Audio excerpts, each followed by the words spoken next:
ಮದ್ದೂರಿನಲ್ಲಿ ನಡೆದ ಗಣೇಶ ವಿಸರ್ಜನೆಯ ಸಂದರ್ಭದಲ್ಲಿ ಕಲ್ಲು ತೂರಾಟಕ್ಕೆ ಸಂಬಂಧಪಟ್ಟ ಹಾಗೆ ದೊಡ್ಡ ಮಟ್ಟದ ಘರ್ಷಣೆಯೇ ನಡೆದು ಹೋಯಿತು. ಈ ಹಿನ್ನೆಲೆಯಲ್ಲಿ ಬಂದ್ಗೂ ಕರೆ ನೀಡಲಾಗಿತ್ತು. ಹಿಂದೂಗಳ ಆಕ್ರೋಶಕ್ಕೆ ಇವತ್ತು ಮದ್ದೂರು ಸ್ತಬ್ಧವಾಗಿತ್ತು. ಹಾಗಾದ್ರೆ ಕಲ್ಲು ಎಸೆದವರು ಯಾರು, ಆ ಒಂದು ಕೃತ್ಯವನ್ನು ನಡೆಸಿದಂತಹ ಕುತಂತ್ರಿಗಳು ಯಾರು ಅನ್ನುವಂತಹ ಪ್ರಶ್ನೆಗೂ ಕೂಡ ಇದೀಗ ಅನೇಕರನ್ನ ಪೊಲೀಸರು ಅರೆಸ್ಟ್ ಮಾಡಿದ್ದಾರೆ. ಕಲ್ಲು ಹೊಡೆದವರು ಯಾರು, ಕರೆಂಟ್ ಆಫ್ ಮಾಡಿದವರು ಯಾರು ಅನ್ನುವಂತಹ ಪ್ರಶ್ನೆಗೆ ಚನ್ನಪಟ್ಟಣದಿಂದ ಬಂದಂಥವರೇ ಈ ಕೃತ್ಯವನ್ನ ಎಸಗಿದ್ರಾ? ಹಾಗಾದ್ರೆ ಈ ಒಂದು ಪ್ಲಾನ್ನ ಕಿಂಗ್ ಪಿನ್ ಯಾರು ಅನ್ನುವ ಡೀಟೇಲ್ಸ್ ಇಲ್ಲಿದೆ.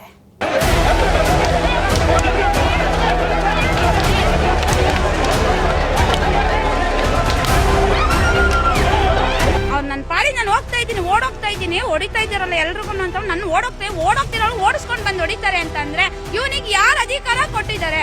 ನಾನು ಕೇಳೋದಿಷ್ಟೇ ಸರ್, ಅವ್ನ್ ಏನೇ ಇರ್ಲಿ ಅವ್ನ ಮನೇಲಿ ಇಟ್ಕೊಬೇಕು ಸರ್. ಕಂಡವ್ರ ಮನೆ ಹೆಣ್ಮಕ್ಳ ಮೇಲೆ ಏನು ಕೈ ಮಾಡ್ತಾನೆ? ಅವರಿಗೆ ಕೈ ಮಾಡಕ್ಕೆ ರೂಲ್ಸ್ ಕೊಟ್ಟಿದ್ದಾರು. ಸೇಫ್ಟಿ ತಾನೇ ಬರ್ತೀರಾ ನೀವು, ಸೇಫ್ಟಿನ ನೋಡ್ಬೇಕು.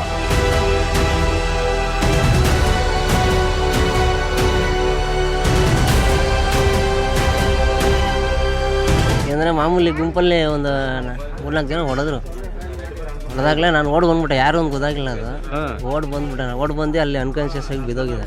ಬ್ಲಡ್ ಎಲ್ಲ ಬಂದು ರೋಡಲ್ಲಿ ಬಿದ್ಮೇಲೆ ನಮ್ಮ ರಿಲೇಟಿವ್ ಇದ್ದಾರೆ ಅಲ್ಲಿ, ಅವ್ರು ನೋಡಿ ಹಾಸ್ಪಿಟ್ಲ್ ಇಲ್ಲಿ ಮದ್ದೂರು ತಾಲೂಕು ಹಾಸ್ಪಿಟ್ಲಲ್ಲಿ ಅಡ್ಮಿಟ್ ಮಾಡಿದ್ರು. ಮಸೀದಿ ಹೋಗ್ಬೇಕಂದ್ರೆ ಎಲ್ಲ ಆಫ್ ಮಾಡ್ಸೋರು. ಡಿಜೆನೇ ಆಗಿರಲಿ ತಮಟನೇ ಆಗಿರಲಿ ಸ್ವಲ್ಪ ಮುಂದೆ ಹೋಗಿ ಮಾಡಿ ಏನಿದ್ರು ಅಂದ್ಬಿಟ್ಟು ಪೊಲೀಸ್ ಪ್ರೊಟೆಕ್ಷನ್ ಇಂದಾನೆ ಮುಂದೆ ಹೋಗೋದು. ಈಗಲೂ ನೆನ್ನೆ ಹಂಗೆ ಹೋಗಿದ್ದಾರೆ ಅಂತ ಹೇಳ್ತಾ ಇದ್ದಾರೆ.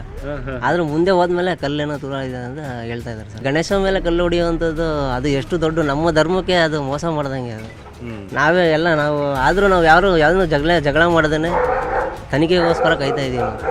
ಈ ಥರ ಜಗಳ ಯಾವತ್ತೂ ಆಗಿರಲಿಲ್ಲ ಇದು. ಅಂದರೆ ಇನ್ನೊಂದು ಸಲ ಈ ಥರ ಗಣೇಶ ಬಿಡುವಾಗಲೇ ಆಗಲಿ ಏನೇ ಆಗಲಿ ಈ ಥರ ಒಂದು ಘಟನೆ ಆಗಬಾರ್ದು ಸರ್.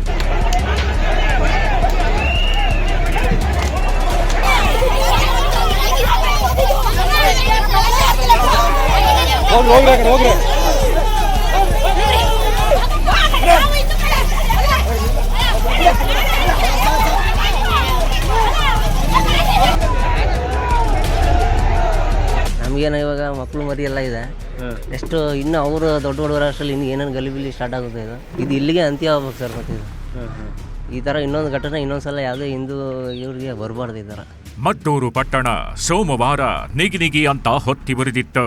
ಬೆಂಕಿ ಧಗಧಗಿಸಿ ಉರಿದ ಮೇಲೆ ಒಮ್ಮೆಲೆ ತಣ್ಣಗೆ ಆಗೋದಿಲ್ಲ. ಅದೇ ರೀತಿ ಮದ್ದೂರಿನಲ್ಲೂ ಈಗಲೂ ಬೂದಿ ಮುಚ್ಚಿದ ಕೆಂಡದ ವಾತಾವರಣ ಆಗಿದೆ. ಯಾವಾಗ ಬೇಕಾದರೂ ಕಾದ ಕೆಂಡ ಸುಡೋ ಸಾಧ್ಯತೆ ಇದೆ. ಇದರ ನಡುವೆಯೇ ಹಿಂದೂಗಳ ಮೇಲಿನ ದಾಳಿಗೆ ವಿರೋಧಿಸಿ ಬಂದ್ ಮಾಡಲಾಗಿದ್ದು ಮದ್ದೂರು ಪಟ್ಟಣ ಸಂಪೂರ್ಣ ಸ್ತಬ್ಧವಾಗಿದೆ.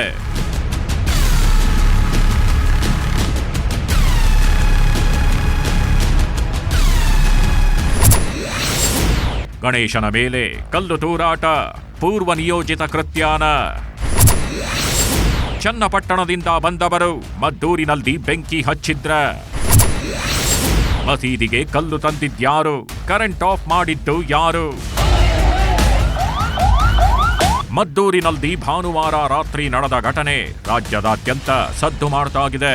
ಕಲ್ಲೇಟು, ಕರ್ಫ್ಯೂ, ಹಿಂದೂಗಳ ಪ್ರತಿಭಟನೆ, ಲಾಠಿ ಚಾರ್ಜ್, ಪ್ರತಿಯೊಂದು ವಿಚಾರವೂ ಈಗ ದೊಡ್ಡ ಮಟ್ಟದಲ್ಲಿ ಸದ್ದು ಮಾಡ್ತಾಗಿದೆ. ಹಿಂದೂ ಧರ್ಮದವರ ವಿರುದ್ಧ ಅನ್ಯ ಧರ್ಮದವರು ದಾಳಿ ಮಾಡ್ತಾಗಿರೋದನ್ನ ಸಹಿಸೋದಕ್ಕಾಗಲ್ಲ ಅಂತ ವಿಪಕ್ಷಗಳು ಗಲಾಟೆ ಮಾಡ್ತಾಗಿವೆ. ಸರ್ಕಾರದ ವಿರುದ್ಧ ಮುಗಿ ಬೀಳ್ತಾಗಿವೆ. ಮತ್ತೊಂದು ಕಡೆ ಹಿಂದೂ ಸಂಘಟನೆಗಳು ದೊಡ್ಡ ಮಟ್ಟದ ಹೋರಾಟಕ್ಕೆ ಕರೆ ಕೊಟ್ಟು ಇಡೀ ಮದ್ದೂರು ಪಟ್ಟಣವನ್ನ ಸ್ತಬ್ಧವಾಗುವಂತೆ ಮಾಡಿದ್ದಾರೆ.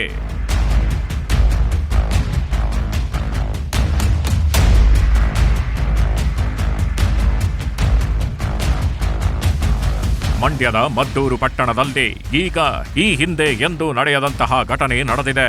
ಭಾನುವಾರ ರಾತ್ರಿ ಹಿಂದೂಗಳು ಅದ್ಧೂರಿಯಾಗಿ ಗಣೇಶನ ವಿಸರ್ಜನೆಗೆ ಹೋಗಿದ್ದು, ಈ ವೇಳೆ ಗಣೇಶ ಮೆರವಣಿಗೆ ಮೇಲೆ ಕಲ್ಲುಗಳನ್ನ ಹೊಡೆದಿದ್ದಾರೆ. ಮಸೀದಿ ಬಿಟ್ಟು ಮುಂದಕ್ಕೆ ಹೋಗ್ತಾಗಿದ್ದಂತೆ ಮೆರವಣಿಗೆಯಲ್ಲಿದ್ದವರ ಮೇಲೆ ಕಲ್ಲುಗಳು ಬಿದ್ದಿವೆ. ಮಸೀದಿ ಕಡೆಯಿಂದಲೇ ಕಲ್ಲುಗಳು ತೂರಿ ಬಂದಿರೋದು ಗೊತ್ತಾಗಿದೆ.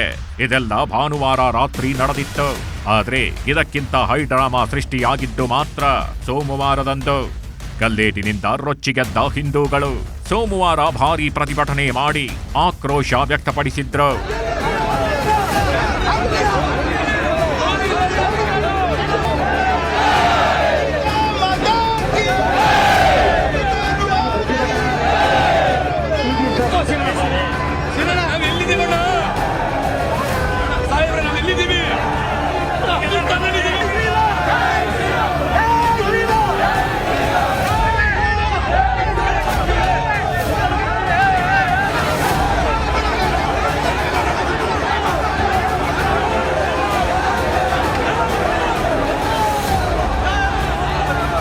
ಸೋಮವಾರ ಬೆಳಗ್ಗೆಯಿಂದಲೇ ಮದ್ದೂರು ಪಟ್ಟಣ ನಿಗಿ ಅನ್ನೋದಕ್ಕೆ ಶುರುವಾಗಿತ್ತು.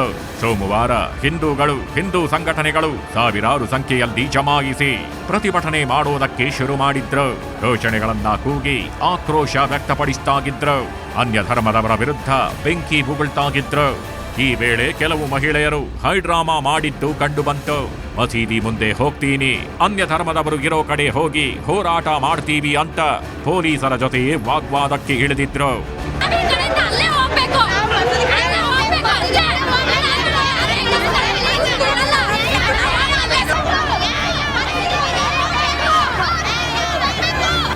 ನೋಡ್ತಿದ್ದಂತೆ ಅಲ್ಲಿ ಪರಿಸ್ಥಿತಿ ಕೈಮೀರಿ ಹೋಗ್ತಾಗಿತ್ತು. ಬಾವುಟಗಳನ್ನ ಕೀಳ್ತಾಗಿದ್ದಾರೆ, ಧಿಕ್ಕಾರ, ಅದು ಇದು ಅಂತ ಅವಾಚ್ಯ ಶಬ್ದಗಳನ್ನೆಲ್ಲ ಬಳಸ್ತಾಗಿದ್ದಾರೆ. ಮಸೀದಿ ಕಡೆಗೆ ನುಗ್ಗಲು ಪ್ರಯತ್ನಿಸ್ತಾಗಿದ್ದಾರೆ. ಇದನ್ನೆಲ್ಲ ನೋಡಿ ಹೀಗೆ ಬಿಟ್ರೆ ಆಗಲ್ಲ ಅಂತ ತೀರ್ಮಾನಿಸಿದ ಪೊಲೀಸರು ತಮ್ಮ ಲಾಠಿಗಳನ್ನ ಕೈಗೆತ್ಕೊಂಡಿದ್ರು. ಸಿಕ್ಕವರಿಗೆ ಎಲ್ಲೆಂದರಲ್ಲಿ ಲಾಠಿ ರುಚಿ ತೋರಿಸಿದ್ರು. ಮಹಿಳೆಯರು ಅನ್ನೋದನ್ನು ನೋಡದೆ ಲಾಠಿ ಏಟು ಕೊಟ್ಟಿದ್ರು. ಈ ವೇಳೆ ಜ್ಯೋತಿ ಅನ್ನೋ ಮಹಿಳೆಗೆ 2-3 ಲಾಠಿ ಏಟು ಬಿದ್ದು ಆಕೆ ರಸ್ತೆಯಲ್ಲಿ ಬಿದ್ದು ಒದ್ದಾಡಿ ಬಾಯಿ ಬಡ್ಕೊಂಡು ಹೈಡ್ರಾಮಾ ಮಾಡಿದ್ಲು.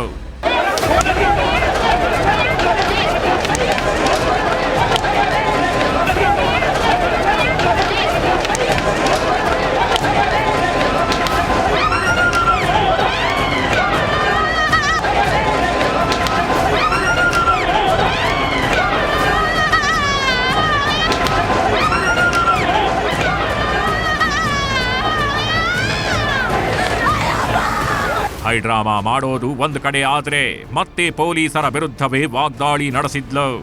ಪೊಲೀಸರು ಹಿಂದೂ ಮಹಿಳೆ ಮೇಲೆ ಕೈ ಮಾಡಿದ್ದಾರೆ, ಅವರನ್ನ ಕೂಡಲೇ ಸಸ್ಪೆಂಡ್ ಮಾಡಬೇಕು ಅಂತ ದೂರು ಕೊಟ್ಟು ಒತ್ತಾಯಿಸಿದ್ರು. ಪೊಲೀಸರು ಭದ್ರತೆ ಕೊಡೋದಕ್ಕೆ ಇರೋದು, ಅದು ಬಿಟ್ಟು ಕೈ ಮಾಡಿದ್ದು ಯಾಕೆ ಅಂತ ಭಾರಿ ಆಕ್ರೋಶ ವ್ಯಕ್ತಪಡಿಸಿದ್ಲು. ಅವ್ರು ನನ್ನ ಪಾಡಿ ನಾನು ಹೋಗ್ತಾ ಇದ್ದೀನಿ, ಓಡೋಗ್ತಾ ಇದ್ದೀನಿ, ಹೊಡಿತಾ ಇದ್ದಾರಲ್ಲ ಎಲ್ರಿಗೂ ಅಂತ ನನ್ನ ಓಡೋಗ್ತಿರೋ ಓಡಿಸ್ಕೊಂಡು ಬಂದು ಹೊಡಿತಾರೆ ಅಂತ ಅಂದ್ರೆ ಇವನಿಗೆ ಯಾರು ಅಧಿಕಾರ ಕೊಟ್ಟಿದ್ದಾರೆ? ನಾನು ಕೇಳೋದಿಷ್ಟೇ ಸರ್, ಅವ್ನ್ ಏನೇ ಇರ್ಲಿ ಅವ್ನ್ ಮನೇಲಿ ಇಟ್ಕೊಬೇಕು ಸರ್. ಕಂಡೋರ್ ಮನೆ ಹೆಣ್ಮಕ್ಳ ಮೇಲೆ ಏನು ಕೈ ಮಾಡ್ತಾನೆ? ಅವರಿಗೆ ಕೈ ಮಾಡಕ್ಕೆ ರೂಲ್ಸ್ ಕೊಟ್ಟಿದ್ದಾರು. ಸೇಫ್ಟಿ ತಾನೇ ಬರ್ತೀರಾ ನೀವು, ಸೇಫ್ಟಿನ ನೋಡ್ಬೇಕು. ಯಾವನ ಹತ್ರ ನಾವು ಓಡಿಸ್ಕೊಂಡು ಅವಮಾನ ಮಾಡಿಸ್ಕೊಳ್ಳೋಂಥದ್ದು ಏನೈತೆ ಸರ್? ನಮ್ಗೆ ನಾವು ದುಡ್ಕೋ ತಿಂತಾ ಇದ್ದೀವಿ. ಖಂಡಿತ ಕ್ರಮ ತಗೊಳ್ಳಿಲ್ಲ ಅಂದ್ರೆ ನಾವೇ ತಗೊಳ್ತೀವಿ ಸರ್, ಅಷ್ಟೇನೆ. ಒಂದ್ ಹಿಂದೂ ಹೆಣ್ಮೇಲೆ ಕೈ ಮಾಡಿದ್ದಾನೆ, ಅವನಂತೂ ಬಿಡೋ ಚಾನ್ಸ್ ಇಲ್ಲ. ಮದ್ದೂರು ಪಟ್ಟಣದಲ್ಲಿ ನಡೆದ ಘಟನೆಯನ್ನ ಖಂಡಿಸಿ ಒಂದು ಕಡೆ ಹಿಂದೂಗಳು, ಮತ್ತೊಂದು ಕಡೆ ಬಿಜೆಪಿ ನಾಯಕರು ಹೋರಾಟವನ್ನ ಮಾಡಿದ್ರು. ಪ್ರತಾಪ್ ಸಿಂಹ, ನಿಖಿಲ್ ಕುಮಾರಸ್ವಾಮಿ ಸೇರಿದಂತೆ ಹಲವರು ಘಟನಾ ಸ್ಥಳಕ್ಕೆ ಬಂದು ಹೋರಾಟಗಾರರಿಗೆ ಬೆಂಬಲ ವ್ಯಕ್ತಪಡಿಸಿದ್ರು. ಇದರಿಂದ ಮತ್ತಷ್ಟು ರೊಚ್ಚಿಗೆದ್ದ ಹಿಂದೂ ಸಂಘಟನೆಗಳು ಮದ್ದೂರು ಪಟ್ಟಣವನ್ನ ಮಂಗಳವಾರ ಬಂದ್ ಮಾಡಿಸಿದ್ದಾರೆ. ಮೊದಲು ಬಂದ್ ಜೊತೆಗೆ ಪ್ರತಿಭಟನಾ ರ್ಯಾಲಿಯನ್ನ ಮಾಡಬೇಕು ಅಂತ ತೀರ್ಮಾನಿಸಲಾಗಿತ್ತು. ಆದರೆ ನಿಷೇಧಾಜ್ಞೆ ಜಾರಿಯಲ್ಲಿ ಇರೋದ್ರಿಂದ ಕೇವಲ ಬಂದ್ ಮಾಡಲು ತೀರ್ಮಾನಿಸಿ ಹಿಂದೂ ಸಂಘಟನೆಗಳು ಕರೆ ಕೊಟ್ಟಿದ್ವು. ಅದರಂತೆ ಸ್ವಯಂ ಪ್ರೇರಿತವಾಗಿ ಅಂಗಡಿ ಮುಂಗಟ್ಟು ಮುಚ್ಚಿದ ವರ್ತಕರು ಮದ್ದೂರು ಪಟ್ಟಣವನ್ನ ಸಂಪೂರ್ಣ ಸ್ತಬ್ಧ ಮಾಡಿದ್ರು.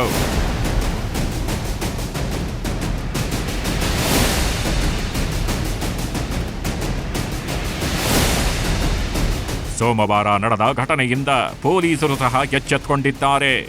ಯಾವುದೇ ಕಾರಣಕ್ಕೂ ಅಹಿತಕರ ಘಟನೆ ನಡೆಯಬಾರದು, ಗಲಾಟೆ ನಡೆಯಬಾರದು ಅಂತ ಎಚ್ಚರಿಕೆ ಕೈಗೊಂಡಿತ್ತು. ಬಂದೋಬಸ್ತ್ಗಾಗಿ 800ಕ್ಕೂ ಹೆಚ್ಚು ಸಿಬ್ಬಂದಿಯನ್ನ ನೇಮಕ ಮಾಡಲಾಗಿತ್ತು. ಬೆಳ್ಳಂಬೆಳಗ್ಗೆ ಪೊಲೀಸ್ ಪರೇಡ್ ನಡೆಸಿದ್ರು. ಇನ್ನು ಬಂದ್ ಹಿನ್ನೆಲೆ ಪಟ್ಟಣದ ಪೇಟೆ, ಬೀದಿ, ರಸ್ತೆ, ಮಸೀದಿ, ವೃತ್ತಗಳೆಲ್ಲವೂ ಬಿಕೋ ಅಂತಾಗಿದ್ವು.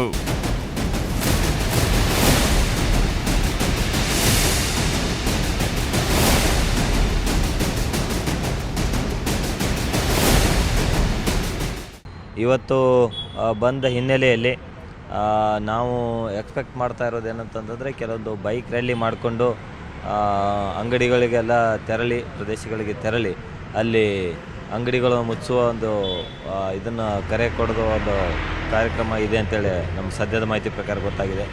ಹೀಗಾಗಿ ನಾವು ಬೈಕ್ನಲ್ಲಿ ಸಹಿತ ಪೆಟ್ರೋಲಿಂಗ್ ಅಧಿಕಾರಿಗಳನ್ನು, ಸಿಬ್ಬಂದಿಗಳನ್ನು ಹಾಕಿದ್ದೀವಿ.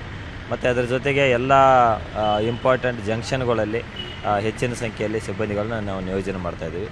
ಇವತ್ತು ಒಟ್ಟು ಬಂದೋಬಸ್ತಿಗೆ 4 ಜನ SP ಗಳು, 3 ಜನ ಅಡಿಷನಲ್ SP, ಸುಮಾರು 15 ಜನ DYSPಗಳು, 30 ಜನ ಇನ್ಸ್ಪೆಕ್ಟರ್ಗಳು ಸೇರಿದಂತೆ ಸುಮಾರು ಒಂದು 800ದಷ್ಟು ಸಿಬ್ಬಂದಿಗಳನ್ನು ನಾವು ಈ ಒಂದು ಬಂದೋಬಸ್ತ್ ಕರ್ತವ್ಯಕ್ಕೆ ನಿಯೋಜನೆ ಮಾಡ್ತಾಯಿದ್ದೀವಿ. ಅದರ ಜೊತೆಗೆ 15 KSRP ಮತ್ತು 10 DR ತುಕಡಿಗಳು ಸಹಿತ ನಮ್ಮ ಒಂದು ಬಂದೋಬಸ್ತ್ ಕರ್ತವ್ಯದಲ್ಲಿರ್ತದೆ. ಇನ್ನು ಮದ್ದೂರು ಗಲಭೆಗೆ ಸಂಬಂಧಿಸಿದಂತೆ ಈಗಾಗಲೇ 20ಕ್ಕೂ ಹೆಚ್ಚು ಮಂದಿಯನ್ನ ಬಂಧಿಸಲಾಗಿದೆ. ಎಲ್ಲರನ್ನೂ ಪೊಲೀಸ್ ಠಾಣೆಗೆ ಕರೆದುಕೊಂಡು ಹೋಗಿ ನಂತರ ಆರೋಗ್ಯ ತಪಾಸಣೆಯನ್ನ ಮಾಡಲಾಗಿದೆ. ನೀವು ದೃಶ್ಯಗಳಲ್ಲಿ ನೋಡಬಹುದು ಕಿಡಿಗೇಡಿಗಳು ಹೇಗೆ ತಮ್ಮ ಮುಖವನ್ನ ತೋರಿಸದೆ ಮುಖ ಮುಚ್ಚಿಕೊಂಡು ಒಳಗಡೆ ಹೋಗ್ತಾಗಿದ್ದಾರೆ ಅಂತ.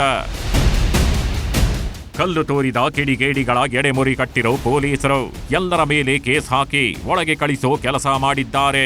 ಇದರ ನಡುವೆಯೇ ಭಾನುವಾರ ರಾತ್ರಿ ಅವರು ಮಾಡಿದ ಕಿತಾಪತಿ ಕೆಲಸವೂ ಬಯಲಾಗ್ತಾಗಿದೆ.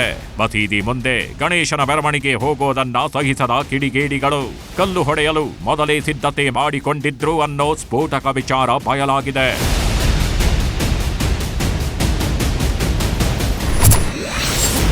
ಕಲ್ಲು ತೂರಾಟ ಮಾಡಲು ಮೊದಲೇ ಪ್ಲಾನ್ ಆಗಿತ್ತ. ಒಬ್ಬನ ಮಾತು ಕೇಳಿಕೊಂಡು 20 ಮಂದಿ ಕಲ್ಲು ತೂರಿದ್ರ. ಮದ್ದೂರು ಪಟ್ಟಣದ ರಾಮ್ ರಹೀಂ ನಗರದ ಮಸೀದಿ ಬಳಿ ನಡೆದಿದ್ದಾದ್ರೂ ಏನು, ಮುಸ್ಲಿಮರು ಕಲ್ಲು ತೋರಿದ್ರು ಅಂತ ಕೆಲವರು ಹೇಳಿದ್ರೆ ಇನ್ನು ಕೆಲವರು ಹಿಂದೂಗಳ ಮೇಲೂ ಆರೋಪ ಮಾಡ್ತಾಗಿದ್ದಾರೆ. ಹಿಂದೂಗಳೇ ಮಸೀದಿ ಮೇಲೆ ಕಲ್ಲು ತೂರಾಟ ನಡೆಸಿದ್ರು ಅಂತ ಹೇಳ್ತಾಗಿದ್ದಾರೆ. ಹಾಗಾದ್ರೆ ಸತ್ಯ ಏನು? ಅಸಲಿಗೆ ಮೊದಲು ಕಲ್ಲು ಹೊಡೆದಿದ್ದು ಯಾರು ಅಂತ ನೋಡೋದಾದ್ರೆ ಮಸೀದಿಯಿಂದಲೇ ಮೊದಲು ಕಲ್ಲುಗಳು ತೂರಿಕೊಂಡು ಬಂದಿದೆ ಅನ್ನೋದು ಗೊತ್ತಾಗಿದೆ. ಹೀಗೆ ಕಲ್ಲು ತೂರಾಟ ಮಾಡೋದಕ್ಕೆ ಚನ್ನಪಟ್ಟಣದಿಂದ ಬಂದಿದ್ದ ಒಬ್ಬ ವ್ಯಕ್ತಿ ಕಾರಣ ಅಂತ ಹೇಳಲಾಗ್ತಾಗಿದೆ.